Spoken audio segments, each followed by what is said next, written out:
Hi, guys. Welcome to Vibrant Expansion. Today, my guest is Sloane Kordish, and she is pretty awesome.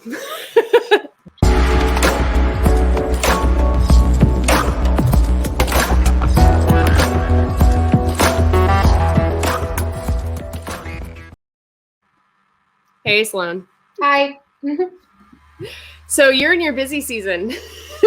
Yes, and I've been saying that for the past 3 years. So one day it's going to slow down, and so funny enough, when it does slow down, I get nervous and then over market and over excel in order to compensate, because I get nervous that like we're SOL and we're going to like shut down and everything, especially due to COVID. Unfortunately, like we were dead. No one was going out for date nights. It was a big excuse. Then I overcompensated, and now I'm losing my mind even more. So it's interesting. It's fun though. I'm enjoying myself. We're kind of shifting from me doing all the work myself, like with the sitting, and then shifting to me doing more of the management and more of the client stuff. So it's kind of interesting. I always said I wanted to switch completely by the time I'm out of college. I'm still in college myself. I just feel like that'd be a good point to switch. Yeah. But it's definitely an interesting mindset transition, because I still have the mindset of I want to do everything, but unfortunately you can't do everything all day long, or you're going to lose your mind. So now it's kind of interesting that I have a lot more downtime, I suppose, just hanging out at my house, working from home, than being actually at people's houses a lot of times. But it's nice because I can be selective, like going to Busch Gardens with kids. I would love to do that. I wouldn't want anyone else to have to be able to do that. I wanted to do that myself. Or flying to North Carolina with a client. I wanted to do that myself because it's exciting. And I get to pick and choose which clients I work with, and I actually get to be selective versus just taking every client that comes my way because I have to, because of money or because of obligation. Right. It's nice to be selective about what you actually can do, which is nice, because you don't get completely burnt out, because it's actually fun to fly and go to Busch Gardens and do all that fun stuff. So Royal Sitting is your company, and you started that how long ago? December 6th of 2018. Okay, so you just went, it started with just you. I think I remember that, like when you first originally were posting and all the moms groups, and I was like, she's cool. And you were like the one person who I was like, I wasn't at a point where I could afford it yet, or even that I needed it really yet.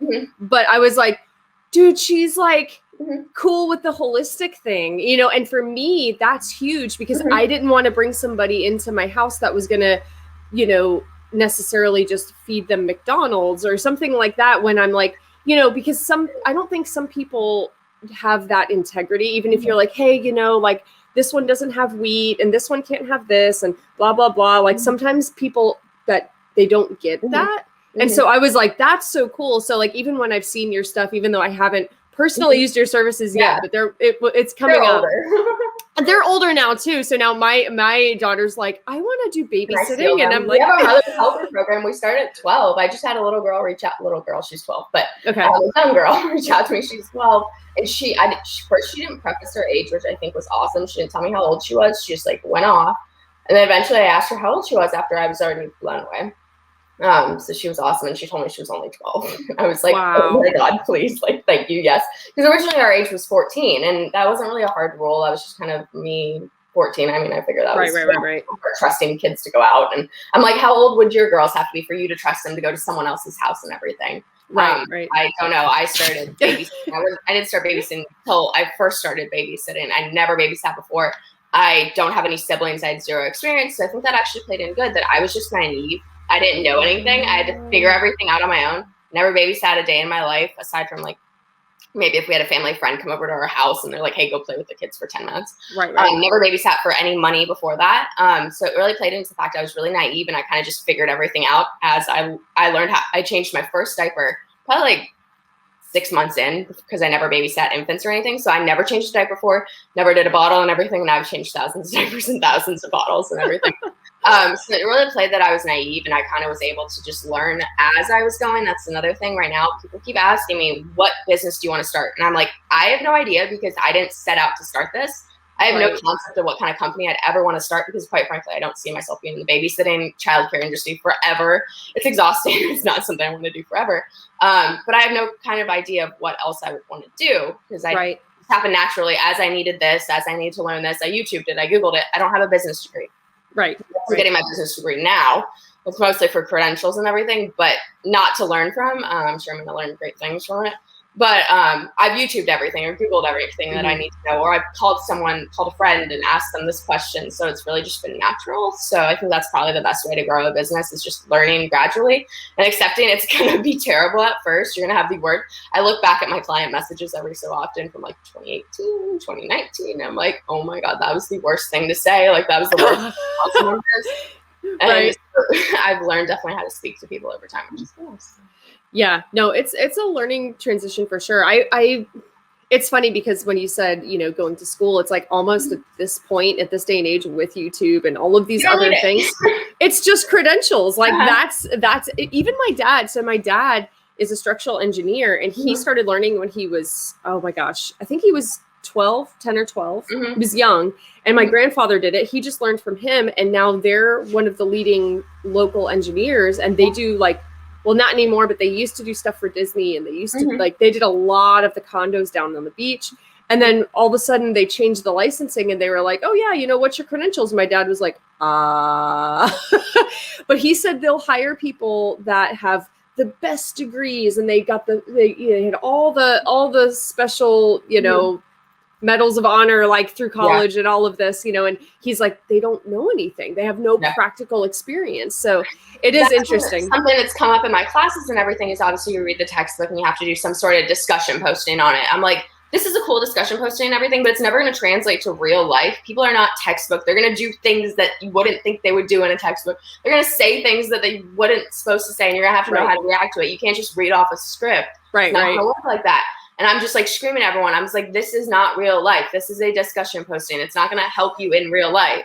So it might as well be a Facebook post.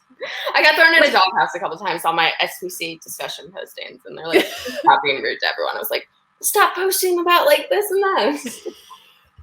I know it gets crazy. I stopped halfway through a little bit more than halfway through my bachelor's, and I've been all over the place. School has been everywhere. Like I started in regular illustration, then it went to graphic arts, then it went to documentary film and photo, then it went to environmental science and technology, and then now it's in the holistic field. And I just got so tired I was like, how many of these discussion posts have I done? You just get to this point where you're like, I could read the books. Like my holistic classes were awesome. I have not bought one textbook in 2 years because I realized very early on they're a very big waste of money. It's like $800 for books for the semester and everything. Google it. Like it's the same thing. You're paying this much for a textbook. I haven't bought a textbook. I haven't been to one college class since I started college. I haven't been to any sort of class since junior year of high school, actually. That's when I left school. So I have no concept of I feel like I'm kind of in a bubble, unfortunately, where I just kind of know my circle and everything. I haven't been exposed to real colleges. I've never been on a college campus aside from one time. My parents tried to convince me to go to SPC or USF. It didn't work, obviously. No. So I've just been home and I do all my school on my laptop in my house, and it's nice because it's flexible. You can do it really whenever. I just finished all my prerequisites, so I'm kind of excited now to get into actual business classes. I'm hoping because I do love learning. That's definitely something. I'm a big book nerd. I love learning and love reading. My goals in life is just to learn as much as possible. That's how I think you can succeed in life, I suppose, is just exposing yourself to as much as possible and learning everything about everything. Although that's never possible, but I feel like on that journey, you'll get somewhere. Oh, for sure. It was funny because the holistic school that I was in for my bachelor's, what they did was they were just like, here's the 6 books we're reading this semester. And then your job is to do discussion posts on it and, do some quizzes. And I'm like, why am I paying for this? I'm just going to buy the books and read the book. They're regular books. I've read so many business books in my life, and they all say the same thing. Like, it doesn't translate to these college classes. Don't translate to real life. I'm like, everything's so counterintuitive. It's very bizarre what they teach in these schools, unfortunately. But I mean, I've definitely, one of the main things which I say has been good, I've met some amazing professors who have really helped me and introduced me to people. Definitely the networking aspect might be worth the $2,000 I pay a semester. So it's kind of that. I'm not really sure what I'm learning here, but it might be worth it. I've met some great people and some great classmates and everything. Unfortunately, it's all been online, and I haven't actually been able to meet any classmates, which so. But I've been able to meet some professors and everything, and been introduced. I was introduced to, I guess they were the head of SPC. And I spoke to them and kind of explained my story and everything. She let me put business cards and pamphlets in her front office and everything. She has parents and students come in all the time, either looking for jobs or single moms and everything looking for childcare. So I got a lot of exposure from that, which was awesome. That was glorious. And I wouldn't have got that if I didn't have that networking, because I couldn't find her phone number, her name anywhere online. I've done everything possible to find either new people. That's been our main struggle right now, unfortunately, is finding people to work. And I've looked at every avenue. I've called colleges, I've called churches, I've called every single middle school, high school in the area. I've emailed them multiple times. Unfortunately, don't get back to half of them, or they say, no, sorry, we won't do that. But if it's worth a shot, the worst they can do is say no, and then I get blacklisted and blocked. So that's the worst that can happen, unfortunately. Right. And quite frankly, if I don't go to school there, I don't go to church there, I don't really have a problem with that. Right. So the worst they can say is no. That's one thing I have learned, is the worst thing they can say is no or ignore you. So it's worth it to just try and do it anyways. Or if they say no, just do it anyways. That happened the other day. Someone said, no, you can't put your pamphlets here. And I was like, okay. And then put them there anyway. I mean, the worst they'll do is throw them out. The worst they'll do is throw them out. So I was like, okay, here's some 2-cent pampahlets here. And then throw them out. And you never know, do it anyways, is my motto. Yeah, because you never know. You never know where people are going to see things and where they're gonna. So the other day, I'm in every single Facebook group in the world. I posted. I'm in 5 safety harbor groups. I posted, hey, are there any local businesses which will let me put my pamphlets in their storefront or whatever? I heard back from 4 or 5 major businesses, went down, spoke to them and everything. They were absolutely awesome. One of them got me in for Third Friday, actually, which is going to be awesome. Cool. That's letting me put my booth in front of her snow cone shop.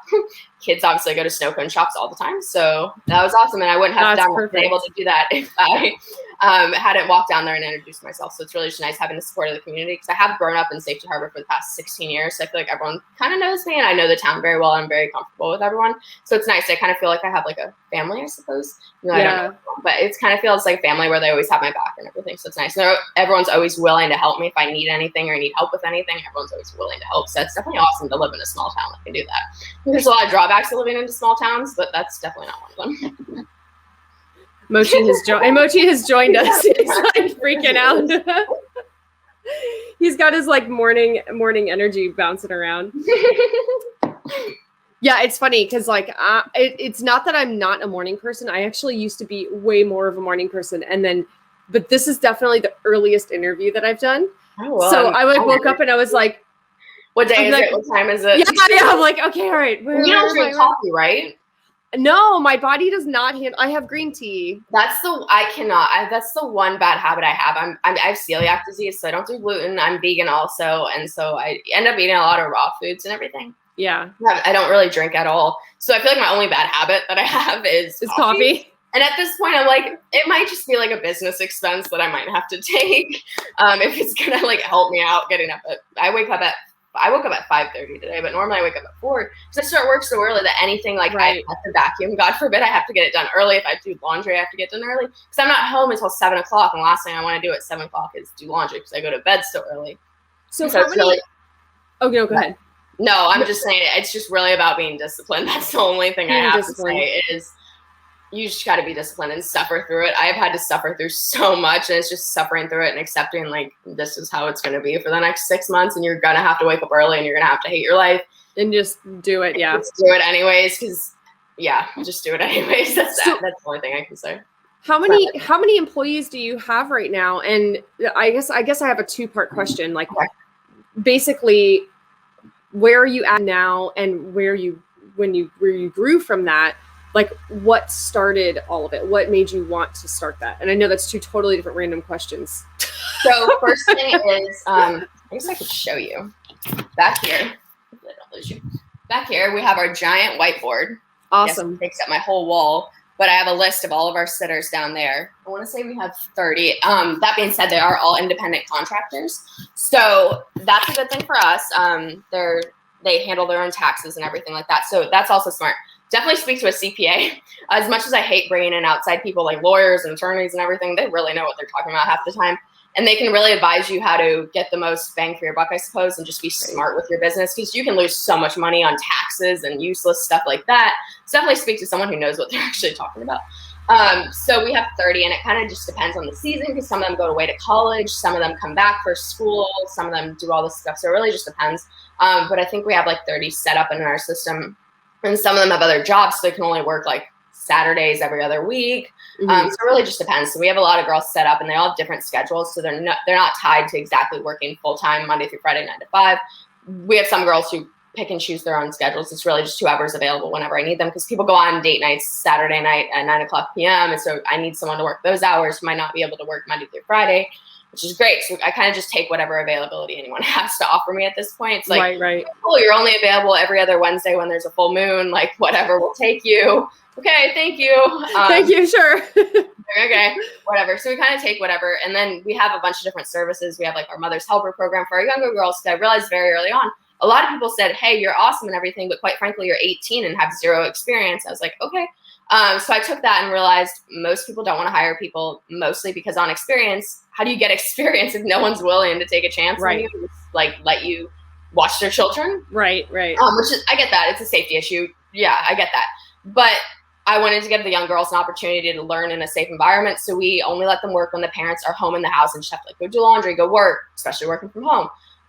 So we have a lot of girls who are homeschooled, actually, that I got from all the country mom groups and everything. So they're homeschooled, so they're able to work daytime hours, which aren't traditional, I suppose, for girls that age who would typically be in school. So we start off at 12 for that, 12 to 16, I say.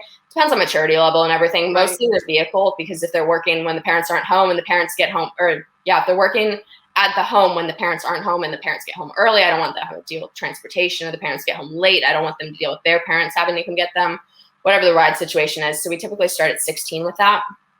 And then we also have pet sitting, which has been going crazy right now with summer. Last year, there was no pet sitting at all, unfortunately. And then the summer before that, it was just me doing everything, because I was doing everything for a really long time. So it's kind of hard for me to gauge exactly what we're doing this summer, because I feel like this past year, since January, has been our real first year, I suppose. 'Cause the first year I was doing everything. Last year was COVID, so that was not normal at all. So this is our first normal year, I suppose, where I can kind of gauge what services we need to work on, what we need to do better. So it's really an interesting time right now, and we're going really hard on a lot of things and promoting a lot of things, like the theme parks and the field trips and everything. We're going to the museum and aquarium and zoo just this week, because I'm trying to gauge what's working and what parents want to go to. So far, we're leaning towards the zoo. So I'm trying to gauge what actually works and what doesn't work, and then go from there. And then it's really just knowing what works and what doesn't work. So if no one wants to go to the aquarium on a Sunday morning, I'm not going to go to the aquarium on a Sunday morning. I'll go on a Tuesday. So it's really just seeing what works and what works for your client market, which is not textbook, which I'm sure in a textbook will say, there was one person, they said, they gave me the demographics of when most people are on social media, and it was completely off from when I was on social media and everything. Right, yeah. Mostly on social media Monday mornings from whatever time to whatever time. And then I look at my demographics on Facebook, because Facebook gives you a lot of analytics. As much as I hate them, they give you a lot of analytics and a lot of statistics on a lot of things. It's completely off. But if I was to follow that textbook, I'd probably lose a lot of viewership and lose a lot of stuff. So I have to follow what works for my business and what works for our clients and moms and everything. I've learned moms are on Facebook late at night. One thing I've learned, late at night. So don't post in the mornings 9 times out of 10. Just learning what works for you and everything. That answer. Yeah, no, I think that's really cool. That's the thing with, like, that's more experience based. Like, your textbook is not going to give you that, because it's geared to whatever business they chose to do that statistic on. It's not geared to your business. I found one thing, unfortunately, which I'm really looking into, is I found no books on how to start a childcare agency. It's not out there. I found YouTube videos and everything, but there's no textbooks on how to start a childcare agency or how to start a household health agency. There's books on everything else, I feel like, but not that. And especially being young and not knowing anything, essentially, how to learn everything and do it. There's just no support out there for young entrepreneurs, I suppose, kind of throwing themselves into this world and have to speak to adults, have to do this, have to do that. There's no resources out there. So it's just really been taking the initiative, learning whatever I need to know, meeting whatever people I need to know, stepping my foot in there, going to physically introduce myself and say, hi, my name's Sloan. Like, nice to meet you. I've never met you before, but here. Right. Really just putting yourself out there and kind of accepting you're probably going to be laughed at, but accepting you're probably going to be like, okay, that's a little weird, and then give them the business cards anyways. So just putting yourself out there. Have you thought at all in all of your free time about maybe creating that? Like, you know how they have like the online courses or the textbooks or that kind of thing? So I have a podcast. I stopped doing it back in March because I was diagnosed with celiac disease, and then we got really busy, and then I broke my foot. So I actually have on my to-do list to set up another episode today. I love podcasts. That's one thing I listen to. Anything and everything in the young hustle culture like market, they say do YouTube. Okay, I don't watch YouTube 9 times out of 10. All I do is listen to podcasts because I'm always busy. I'm always driving. So any young entrepreneur, I can't think of the last time I actually sat down and watched a YouTube video. And if I'm gearing my videos and gearing my everything to that market, I need to do a podcast. Right. So I'm kind of leaning towards that, but I've just been so busy and everything. So yes and no, but also I'm losing my mind right now and I don't even know what day it is half the time. So it's just finding, and I always say life's busy and it's never going to slow down. So I should just probably do it now. Yeah. Because I mean, it's never going to slow down, unfortunately, until I hit the grave, which is really sad. So I do find time to slow down, but when I slow down, I don't want to work on anything. I want to lay in bed and like listen to a podcast. I don't want to do anything. So it's just finding time to kind of shift my priorities, I suppose. That's another thing, shifting your priorities when it needs to be shifted, and kind of like shifting your focus, especially on your business. If you find one side of your business is lacking, like your clients are lacking and whatever, moving it that way. And then if you find you need more sitters and need more employees, shifting it that way. There's never going to be a way to perfectly do everything at every single second. Something's going to have to give or something's going to have to stop. So you kind of just have to shift when needed. Pivot. That's my mom's favorite word is pivot. Pivot. Is she a Friends fan? No, she is. She's an interesting character. My mom. I was raised holistically in Montessori and not Montessori, just mostly free range, kind of do whatever you want kind of kid. Yeah. He likes to name it Montessori now, but I'm like, no, that was free range. I was running down the street barefoot going to the store. She didn't know where I was half the time. She was a great mom and everything. I was just raised very free range and very out of the box. I had a very odd childhood and everything. It was a great childhood, just very odd childhood. My parents spoke to me like an adult. I mean, granted, I was a kid, but they didn't speak down to me. They knew I was a smart child. They let me make my decisions. And okay, here's the outcome. If you make that decision, if you don't do your homework, sorry, you're going to end up in detention. Right. Oddly enough, I went to a school that gave you detention for not doing your homework. I didn't care to do homework, so I went to detention a lot. And my parents were like, hey, you're in detention enough. You're getting kicked out of this special school, okay? Rather than getting grounded or punished at home. Natural consequence. The school will give you the consequence. We love you anyway. I love that. Homework, whatever. And because at home, I just wanted to color. I just want to draw. I just want to make bracelets. I just want to do lemonade stands and everything, run around, play with my kids in the woods and everything. I didn't want to do homework. And I went to a very strict school, unfortunately, so I didn't always play out the best. I went to Curtis Fundamental, great school and everything. But the fundamental school is very strict about homework and dress code and everything like that. So I was kind of not really into that. I was very much a rebel for the most part. So it is what it is, I suppose. Yeah, I joined you there on the rebel thing. I never got detention for homework, but I definitely got. That was an odd one. It wasn't just one time that you don't do your homework. It was like 6 times. So fair enough, they did give me a lot of chances to do my homework, but I just didn't care. Nevertheless, you were still in detention a lot for this. I was also a very shy child, so if I didn't understand something and didn't know how to do something on my homework, I wouldn't ask for help. Funny enough, I never learned how to do long division where you write down the little thing. I was absent that day. Never learned how to do it. Never asked how to do it. Still to this day, don't have to do it. Also don't have to use it, so it doesn't really matter. But I just find it funny that I was just so shy to ask for help and know how to do it. And there's been a couple of other things that have come up in conversation where I'm like, I was not there that day. But I also vividly remember not being there that day. So it wasn't just like I forgot it. I remember not being there that day. And I remember in my head being like, I don't know this. I feel stupid. I'm not going to ask for help. I'm just going to suffer through and fail all the tests and just never ask for help. And what's cool and a testament to like all of this is that like ended up okay. I know, yeah. Like here, do you mind me asking how old you are? I'm 21.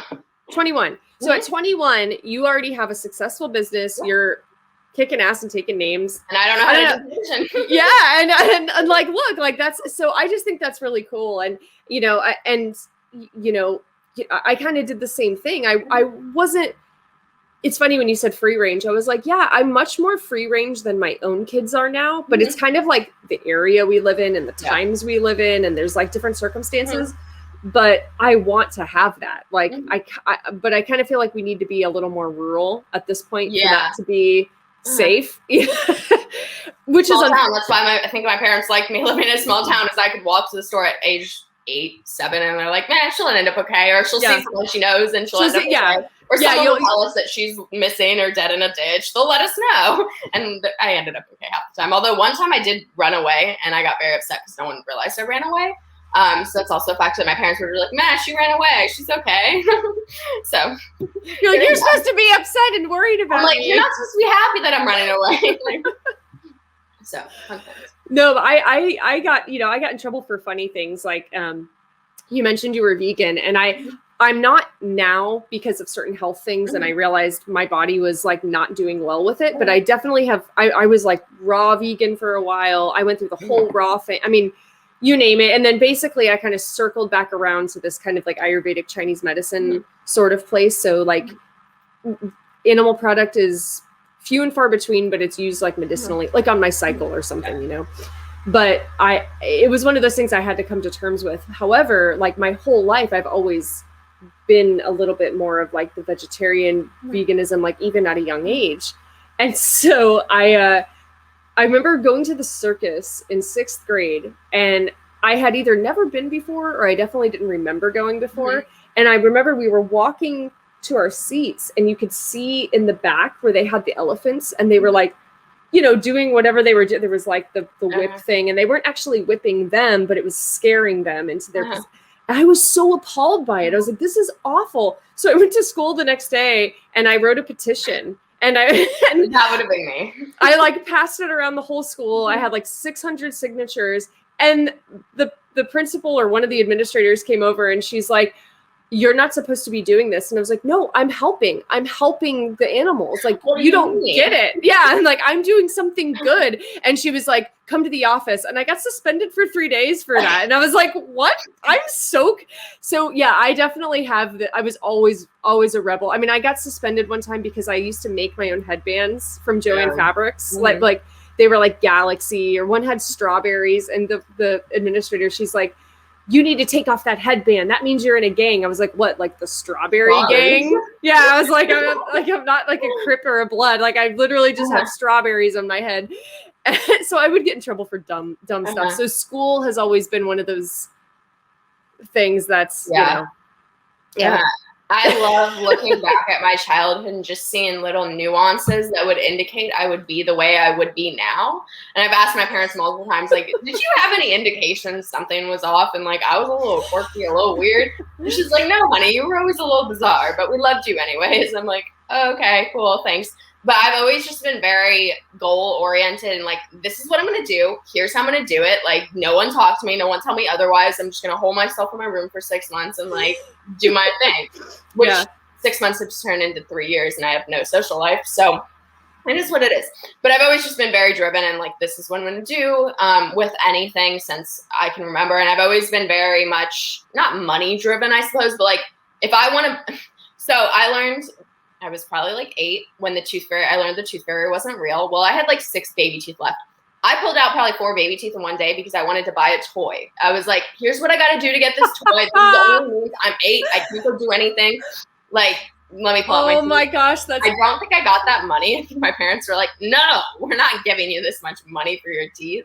So I learned that's what I wanted. So I was going to figure out a way to do it. And then I pulled out all my teeth and that was the end of that. I vividly remember that. That reminds me of my uncle. He lives out in Colorado. He's so funny because like I hope he's okay with me saying this. He's basically like a self-made millionaire, and he's basically he's a CPA, but he did a lot of, you know, he started his own company and he did all this stuff. But my mom, she's like, you know, he's always been an entrepreneur. Like when he was like 8 or 10, he was like breeding gerbils in the basement.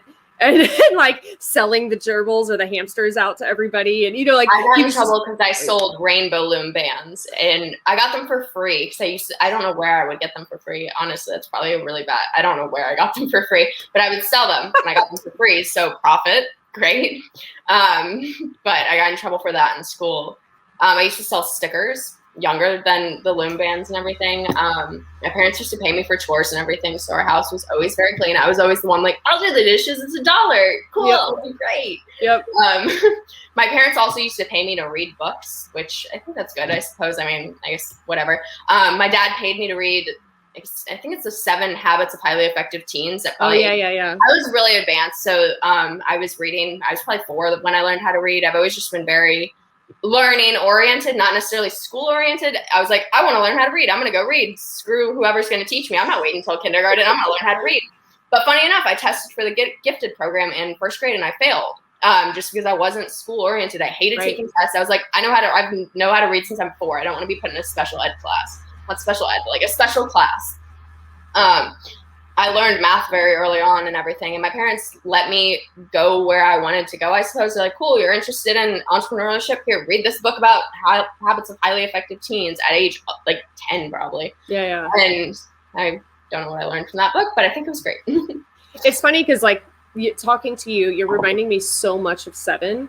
And how old is she? She's 12 and a half. Mm-hmm. Awesome. So she's CPR certified. She's like asking me, she keeps asking like, can I do babysitting? And I'm like, I don't know yet. I'm not sure yet. And I'm like, whoa, I didn't realize you had like the Mother's Helper program. So we'll have to have a chat. Like, and it's also fun. I've been gearing parents because when the kids are older, what do you do with them for summer? I've never, like, when I stayed home alone, so that's not really a good gauge of anything. But after age 10, I probably didn't want to go to summer camp. So I'm like, what do my parents do with me all summer? Like, did I just stay home all summer? And so I'm like, get your kids out of the house. Go have them like get an actual experience, because it's different working for like neighborhood babysitting where you know so-and-so down the street. You don't really have to deal with a paycheck. You don't have to, they just change cash. It's different when you have to speak to someone you don't necessarily know. You've never necessarily met their kids before. You have to ask them all the questions you need to know. Obviously, we handle the majority of everything with scheduling and everything, but it's learning how to manage your schedule that, you can't stop. You can't cancel your babysitting job because you want to go to the mall with your friends. It's having other obligations besides just being a kid, I suppose. Right. Handling a paycheck, because yes, we give these girls real paychecks into their bank account. It's managing money that they might not be used to having. All of a sudden they have 60 extra bucks in their account that mom didn't give them for doing chores and everything. What do you do with that money? Do you invest it? Do you save it? What do you do with that? It's a lot of, we treat them like adults, I suppose. Yeah. They have to pass all the exact same tests that our older 25-year-old sitters have to pass. They have to pass all the exact same everything. And I think that's great. I've met some really awesome girls. A couple people have commented that we're too hard on them. I don't think that's really fair I don't think I'm too hard on them at all, but I think I expect them to, it's a big responsibility, and we kind of rise up to that occasion. I think 12-year-olds can be great. I don't think just because they're 12, they can't be mature and talk to someone that they haven't met before. Someone said that I asked them to have too many like certifications and everything. I'm like, no, I don't really think having them no, I don't think that's too much at all. I think you're kind of thinking that children aren't necessarily as smart, I suppose, as they should be. And you're kind of expecting them to be kids, which I think is great, but they can do cool things and do great things. Like, you don't just at their age. Right. Yeah. That's really cool, because, there's a lot more that goes into it, and that's just like where your standard is. And that I think is probably also, especially because we do charge higher than normal rates. So people expect, and then they want to complain that they don't get paid XYZ. I'm like, okay, rise the expectation and let me have faith in you that you'll always be on time. You'll always do a great job. Sure, you can get a raise, but I have to have that faith in you that you'll always do a great job. And I'm not wasting my money because I'm going to have to raise the rate for the clients. And they have to get some return on their value for having that increase to $3 in their hourly rate. Like, will you do dishes? Will you do their laundry when their kids go to sleep? They have to have that expectation, because obviously, like me, I wouldn't pay more money if I'm not getting more value or anything. Exactly. I'd be like, okay, I'm going someplace else. Right. So it's kind of like you have to rise the expectation. If you want something, do a better job. I don't know. Yeah. No, that. So what brought you to wanting to start this business? Because you said you had never really done it before. I didn't want to start a business at all. I sat for one local photographer, her and everything, sat for her and everything. She knows a lot of people. She referred me to them. Eventually, they both wanted me on the same night and everything. Sat down with my parents. I'm like, hey, I could keep saying no to these people, or I could just hire one of my local girls I know on Facebook and everything. Reached out to her. She was great and everything. She went away to college though, but I hired a couple more girls. I'm like, okay, if I can hire 2 girls, what's stopping me from hiring 3, 4, and then now it's 30. So it kind of just went like that. I didn't set out to do anything like that. I probably did it on my own completely. The sitting, we started out just the sitting, for probably 6 months. And then it kind of just went from there. When one of our clients would say, hey, we're going out of town, can you watch our dogs for the weekend? I'm like, yeah, sure. Let's add pet sitting to it. And then more and more people would hear that we do pet sitting. And I'm like, whoa, we don't do pet sitting. Yeah. Guys, But more and more people would hear, like, we would fold their laundry for them. Like, hey, we don't have kids, but can you just come fold our laundry for us? I'm like, nah, not really, like, but okay. And so it kind of just went from there. I didn't set out to do anything. I had nothing at first. Everything was very, like, thrown together. I have a photo frame of all my business cards that I've had. I've had 3 different business cards, but it's interesting seeing the evolution of the 3. Oh, yeah. Yeah. And like I said, I go through old messages sometimes, just seeing how I've grown and how I've learned to speak and navigate certain difficult situations over time. You can't learn that in a textbook. You have to actually be thrown into a client issue or whatever. Someone's upset about something. You can't just learn and say, here's what you're supposed to do, and then hope it's going to work out, guys. But sometimes it doesn't always work out, and they're upset, and they're mad at you for whatever reason. You can't get that out of a textbook. No, absolutely not. I mean, that's just real world issues. And no textbook in the world could give you every possible situation that you could ever go through, you know? No, that's neat at this point. So just so like different viewers know, like, so does Royal Sitting do pet sitting and offer those cleaning services and all of that now? Our thing is I will do and try and find a way to do absolutely anything and everything that someone needs. Our main thing is we want to be, I guguess, everything for your family. If you need someone to do your dishes, you need someone to walk your dog, we'll find people to do your dishes. We used to do swim lessons for a while. It was a lot. It was kind of out of my league that I have no concept of swim lessons at all. I have no concept of what I'm looking for. How to know is the kid supposed to be swimming 6 weeks or 10 weeks? Like, I don't know anything about that. So it's really trial and error. We did it last summer and everything, and not doing it this summer just because it was too much for me. But seeing what works for our families and what works for me and what I'm able to handle adding on to our services. So we do just about everything from like theme park trips to childcare to full-time nannies, part-time nannies, anything and everything, because no family situation is Monday through Friday, 9 to 5. They're going to need weird hours. They're going to need Monday, Wednesday, Friday. They're going to need midnight. We have clients overnight. We have people who need night nannies for their infants and everything, but they don't need Monday through Friday, 9 to 5. So every family situation is different. It's really just what each family needs. Yeah. Oh, for sure. No, that's really cool. We do anything and everything, essentially. And all our sitters are always willing to help. That's also contributed to it. They're like, hey, can you go run to the store and pick up my groceries for me? And they're like, yeah, sure. And then they tell me later, and I'm like, oh, wait, people need you to go pick up their groceries? I didn't know people needed people to go pick up groceries. And I'm like, maybe if one person needs it, more people need it. So it's kind of just seeing what people need, I suppose, because I'm 21. I don't have a family. I have a cat. I don't have any concept of what a family needs. Like, I'm not shuffling kids around all the time, like trying to manage different schedules. I don't have a 9 to 5, so I can kind of fit my stuff in. I can take a day off if I need a day off. So I don't have a concept of what a traditional, like, 2-parent household, 2.5 children looks like. So I kind of just have to listen to what the clients want and what works for them and what doesn't work for whatever reason. And you said you just got back from North Carolina because you were doing like an assisted travel. Yeah. So that's another. Who has 3 children. Her husband is stationed out of state and everything, and she was flying to visit family. It was 3 kids under the age of 4. 2 of them were lap children, and she only has 1 lap. So, and if they're under 2, they can't sit on the seat. So logistically, how do you do that if you're not necessarily a single mom, maybe, but like just don't have an extra body? What do you do? Where do you put that kid? You can't travel if you don't have another person and everything. So logistically, just figuring that out. Or if you just are overwhelmed and can't handle 3 children on a plane by yourself, that's a lot. Like, what if someone needs a diaper? What if someone needs this? And then, or if you want to go on the vacation and then have a night out with your husband or your spouse and everything and don't want to drag the kids along, you need someone to hang out at the hotel. That's another thing. We do hotel nannies also. If you come in out of town, we have a connection with the Safety Harbor Spa, a couple local Airbnbs and everything. If you don't want to drag the kids out to go hang out downtown and you want to go explore, we'll hang out at the hotel with the kids and everything. That's the thing a lot of people don't think about. If you go out of town, how do you find a trusted nanny service? How do you find a trusted babysitter to hang out with kids that you haven't previously met before? So it's really us just reaching out to the hotel and explaining, here's what we do. Here's how we trust our sitters. Here's how we vet them and everything. Is there anything you can help us do? Because we've had a lot of people ask about this. So we're kind of in the talks with a couple other hotels right now, figuring all that out. Because I mean, I don't know how would you feel if you go out of town? How would you find someone? I don't know how parents feel about trusting someone else they've never met essentially before. Because logistically, it's hard to meet them if you're coming in from out of town. Like, we can do Zoom calls, I suppose, before.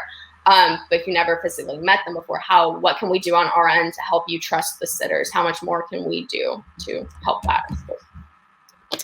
Yeah. And see, I think that's cool because, knowing that's why you want to have those certain standards. Yeah. My video just went like, wah.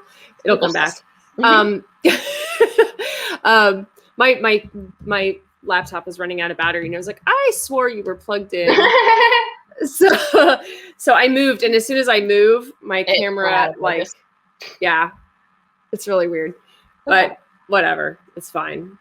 It's supposed to be like the pro camera. So I've actually thought about doing podcasts instead too, because I also am somebody who, especially when I was doing massages, I was driving all the time, especially I had this client. That's why your podcast, because I drive all the time and I'm always in my car. I'm always like, if the kids go to bed or if I'm like doing dishes and everything and I just want to listen to something. I listen to true crime podcasts also to fall asleep, which is the worst idea. Don't do that. I listen to true crime podcasts to fall asleep. You end up with some really weird dreams, but it's awesome. I listen to a lot of different business podcasts. I have a couple of my favorites, which are nice. But I like podcasts that I can really get into and listen to. Podcasts are great to do. However, I can get very hard on myself. Like, oh, maybe I should have said this differently, or my voice sounds weird and everything. I stopped editing my podcast at least right now because it was just taking so really long. And that was one of the main reasons I wasn't even putting them up. It's because it would take me 2 days to edit a 25-minute podcast just because I was like, I hate this. Let me just re-record it. Let me re-record this. Let me do this and this and this. Eventually, I'm like, I doubt people actually listen to this whole thing. Like, let me just put it out. Like, whatever. People are probably skipping through it. Maybe my mom's the only one listening to it. Like, at this point, I don't care. Like, I recorded it. Let me just, like, send it out to the world. Eventually, I'll get better and I won't have to edit it, or it won't. Right. But, or maybe it will never be perfect. But no, I feel you on that completely with this. Like I've listened to some of the stuff. At this point, I'm not really editing, especially these types of calls, like the digital calls. I don't really edit them that much because they free flow a little bit better. When I have them in person and like we're both sitting on the couch, it's a little more relaxed and we're kind of, I notice there's more pauses between us talking and all that. So I sometimes will clip it out, and then I'm also cutting and zooming a little bit too, and just kind of playing with that to see if that even like looks good or works. But it's like for an hour or something long when you're just looking at one straight shot. But here, when it's like a it's a little different. It's easy. It's easier to follow. But no, I went back and I watched like some of the old stuff that I did, and I was like, oh my gosh, every other word is it's hard, especially with podcasts 9 times out of 10. If you're not interviewing someone, you're just talking to yourself half the time. And especially if you know you can edit it, then you'll just take forever to record it. And I've ended up with 2-hour podcasts that cut down to 15 minutes because I just keep repeating myself, trying to redo a word or try and redo a phrase and everything. So at this point, I'm like, I'm not editing this. Like, this is gonna have to work. Like, and then I get it done in 30 minutes. And so that's where we're at with that. My last interview that aired on Saturday, because they always air Saturdays at noon. And it was very different. Like I was going back and forth, like, do I want to have a family friendly show? Because I have kids. And for the most part, it has been like, there's been a couple like curse words here or there, like little stuff. And then, but I kind of am like, all right, I'm just going to do it authentically. And just let it kind of flow, and I'll figure it out. And the last one that I actually had to put a disclaimer on because some of the subject matter was not kid friendly. So I recorded this little thing, and I went through, and it was like 6 minutes long. And I was like, why did it take so long to say like 3 things? And then I realized I cut it, and I did that thing where like, you know, the famous YouTubers, they're like, you cut out every breath and you cut out every And so it was like, it took forever. But then it was like, okay, cool. That's 6 minutes now, 2 minutes. So I'm like, how can I talk like that? How do I train myself to talk like that? It's just doing it over time and everything. I've done 4, 5, 6 interviews, just like not necessarily about my business and everything, just more about me. Looking back at the first one, I was very nervous and very afraid, I suppose. But I kind of learned over time. It's kind of just natural, especially because it's always been people I know. It's never been like complete strangers. Like I know you, and I knew Brittany, and I knew the other lady was Christy, and there's 2 other in there. But so I know all you guys, and I know you guys always, there's no like catch-22 where I don't think you guys are supporting me and everything. So it's nice to go into an interview knowing it's just genuinely people wanting to get to know more about you, wanting to get to know more about whatever, and genuinely wanting to talk to you and support you. So it's been nice. For sure. Yeah. And like I was saying earlier, like, you know, I knew you through, the photographer. I don't know if she doesn't want her name out there. So I know who you're talking about though. And, her and I were good friends, and Brittany and I, and like, we, you know, so it was cool because I was like, oh, I know you. And, but one thing that I, again, thought was so cool was the holistic side of things. So is that something that is you, or did you bring that into your business as well? Like, is that something that all the sitters are trained on? Like, hey, some people might have food allergies or this or that or whatever. So I was raised very much holistically and everything, and I was raised like that. So that obviously fell over into my caregiving style. And eventually some people, Brittany would comment and be like, I'm so glad you're into cloth diaper. And I'm like, yeah, what do you mean? Like, I thought that was normal. I was cloth diapered and everything. Right, so it right. just like fell over to that. People are like, oh, that's awesome. You're supportive of not vaccinating your children and everything. So I wasn't vaccinated. So it's nice that people realized that about me. And then I was like, oh, hey, this is a market, because Brittany only trusts me to watch her kids because I'm supportive of this. And then the Montessori method. I didn't go to a Montessori school or anything, but my parents very much raised me in that way at home, especially. So I realized, I Googled one time, there's no other holistic or Montessori-based childcare agencies anywhere, let alone in Tampa, where you can come to because obviously, if you bring in standard child principles to a Montessori home, children aren't going to be responsive. So you really need someone who's able and knows how to speak to a child, or is holistically minded and isn't going to bring in whatever food, isn't going to accidentally give your kid this, isn't going to say something, do something, whatever. You need someone knowledgeable about that. And it's nice, because I think that's a lot of the fear that a lot of parents who are holistic and are naturally minded and everything have when bringing in someone else to their household. So it's nice there. So they are all Montessori vetted, and we have them take a quiz and a whole spiel about that. Have them watch a video. And so they all have a baseline level knowledge. And then we also have a holistic dictionary, which I'm actually working on right now. It's funny enough, I Googled childcare holistic dictionary. There's no such thing as childcare holistic dictionary. I'm like, what? Like, where's like the baby-led weaning? Like, where's this? No, cry it out. Like, where's all this? Like, where do you go to have one comprehensive resource of everything that you could need to know about raising a child holistically? Like, yeah, there's like 5,000 terms out there that I could think of. Like, cut it down and everything you might need to know about like XYZ. Where do you go for that? And I couldn't find anything. So I have a running dictionary that we skip to all of our girls. And then we have a whole giant spiel on our, that we have our parents fill out. And it details, do you have any special parenting styles or anything you want our sitters to specifically follow? Like, be aware of this, don't do this, just be knowledgeable of this. And we obviously let them know beforehand, hey, read up on this. They do baby-led weaning. Don't be afraid if the child gags. Like, that's normal. So it's just really informing our sitters about every single topic, I suppose, and then letting them know about XYZ. So yes and no. See, I think that's awesome. I think that's really cool, because that it takes away a lot of the fear, I suppose, that a lot of parents would have. Oh, for sure. It takes a lot of the burden too, because a lot of parents are like, I don't want to have to teach someone about the Montessori method. I don't want to have to teach them how to cloth diaper. Like, it'd be nice if someone already knew how to cloth diaper, but how do I find someone like that? Would you say most of your parents have some sort of special need as far as that type of thing? Yeah. I think every family has some sort of special something. That's true. Yeah. They would need someone to follow in XYZ. So yes. Yeah. And then especially with everything right now, like everything that's shifted, like with COVID stuff and everything, you know, then you have all the, you know, it's like, okay, well, I want you to take my kids somewhere, but we don't wear masks, or my kid can't wear so masks. We have families on all ends of the spectrum that's had to be something I've kind of consolidated. Obviously, I have my personal beliefs. However, business-wise, if I cut off that whole end of the spectrum, there goes half of our clientele and everything. So it's kind of, we have to kind of do whatever we match the families with sitters with the same beliefs. And then kind of match on both ends of the spectrum, and then go from there. So it's kind of just had to be given versatile. Yeah, unfortunately, I can't instill my beliefs 110% in the company, because I lose money. And unfortunately, if you don't have money, you can't have a company. As much as I hate that, it's reality of the situation and everything. And we have our beliefs, but you can't.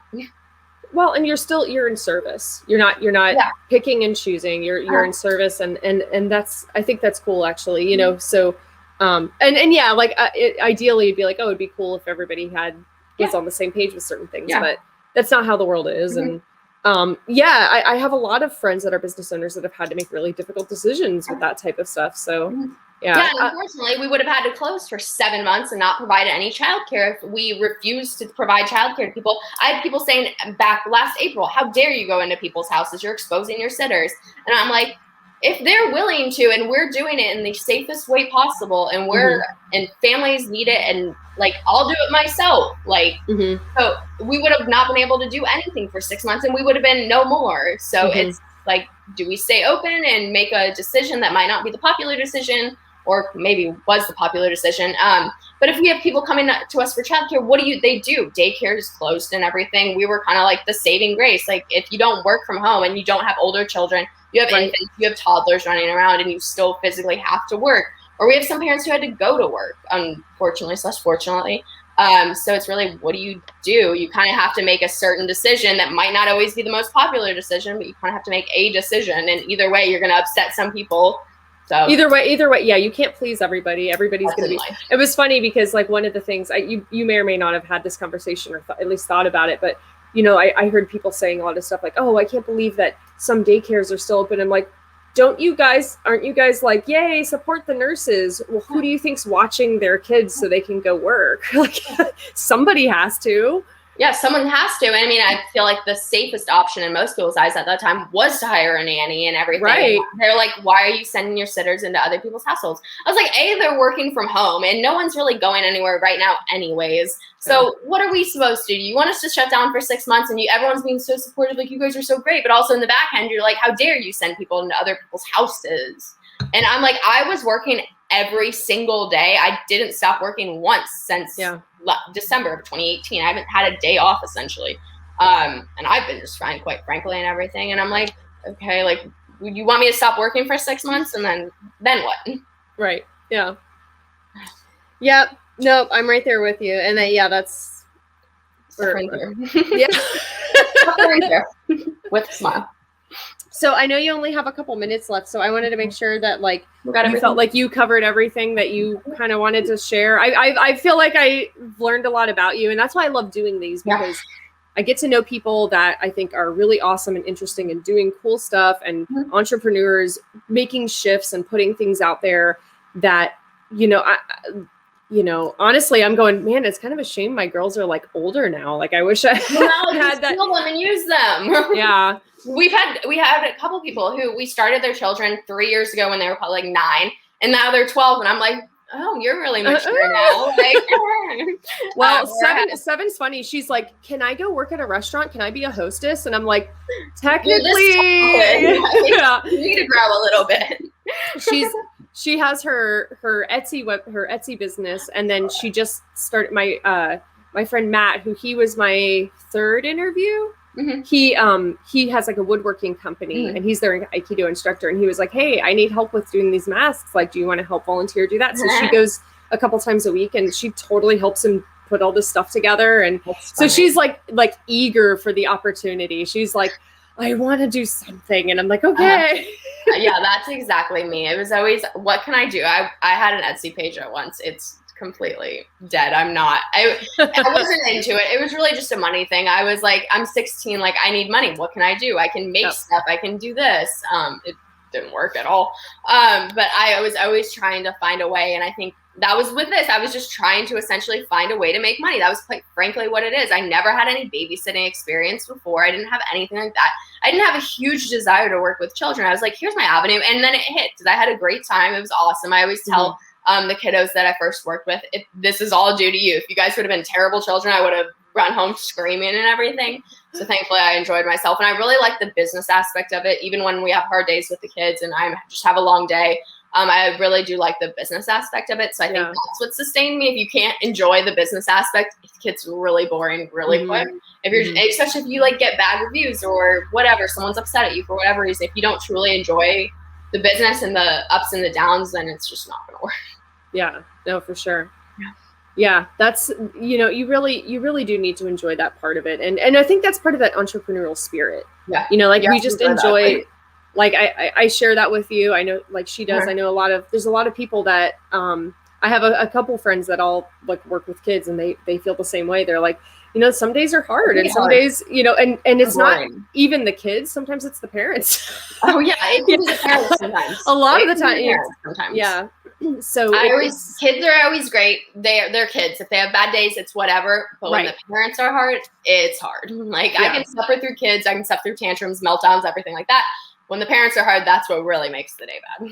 So the thing that I just think is so cool is that you really do, make sure that everybody's like at a certain level. You have that certain level of quality where, and you have solutions. So it's not just like, oh, cool, you're great with kids, but do you know what to do when they have a meltdown? Or, oh, do you know how to do, like, because it doesn't work for me. If I have a sitter who can only do one thing, I'm like, cool, you can only work with kids ages 7.5. Like, okay, that doesn't really do much for me. I kind of need people who can work with every age, I suppose, or at least a certain bracket, like babies or toddlers and everything. And we have sitters of all ages. We have sitters who are, I want to say 60, because some parents do like that, especially for infants. They do like the grandmotherly figure, because our younger girls can skew younger with the toddlers, and they do great with the toddlers, or the older kids especially. So we kind of have a mix of everything, I suppose. Well, that's really neat. Yeah. Because you have something for everybody. And what's cool is like even the hotel thing. And my like entrepreneurial brain is like, I'm like, oh my gosh, you have so many cool opportunities, like writing the dictionary, like having that how-to guidebook for, like those are all things that are needed out there. So you have like, but it just baffles me that no one had ever done that, because I'm like, if I'm Googling it, I'm pretty sure other people have Googled this before, and why hasn't anyone ever done it before? And that's why you should do it. I know. In all of your free time. I'm tempting to do it right now. I just have a Google sheet, and every so often I've gone through all the terms that I can absolutely think of, and like everything I can think of. And every so often when something else comes up, I add it on there, and then I share it with our sitters. It's just a running list, and then. Well, and what's cool too is, like getting some of these ins with the hotels and everything. Like I thought, how cool is that if you're traveling and like, if I was like, okay, we're going to go to Oregon for a week. And then I'm like, oh, wow, there's a royal sitting out here. I know, at least, even if it's not you and it's somebody I've never met before, they're going to meet these certain quality, these certain standards, and they're going to have an acceptance of our, holistic ways. And I don't have to sit there and go, okay, so, please make sure that, because even me, like I have a list of food allergies. And when I go out to restaurants, there's only certain restaurants I really will order food at because they don't understand allergy to onions. It's easier to be like, okay, I'm just not going to eat like whatever. Yeah, I just bring my own food. I like bring my own food with me and stuff. So yeah, because it's just one of those things where but just accept it and move on. Yeah. So it's really good to make sure that like there's a handful of restaurants where I can just call and they know it's me and they're like, oh, you need the Heidi special. Cool. Got it. And that's what I think is really. But you don't get that when you go to a big place. You don't get that when you go to Walmart or whatever, Applebee's. Yeah. You don't get that. You get that when you go to a small business who you can actually speak to someone, explain. Here's our situation. It might be a little different than the Monday through Friday 9 to 5. Our kids are a little quirky. Kids have this. We have whatever situation going on. You don't get that when you go to care.com. You don't get that when you go to, I don't know what other service, but you don't get that unless you actually speak to an actual person who understands, is already knowledgeable of all that, and kind of knows how families kind of work with that spectrum and work with that situation and everything. So it's good. Very cool. Well, awesome. I know you have, speaking of families, you've got stuff to do. So, I figure we'll go ahead and just sign off here. And thank you so much. This has been awesome. I've learned a lot. I'll definitely be reaching out to you because I know we probably have some stuff to talk about. Yeah, yeah, they'll love that. So, thank you again. Awesome. This is cool. Thank you so much. You're very welcome. Thank you. Bye.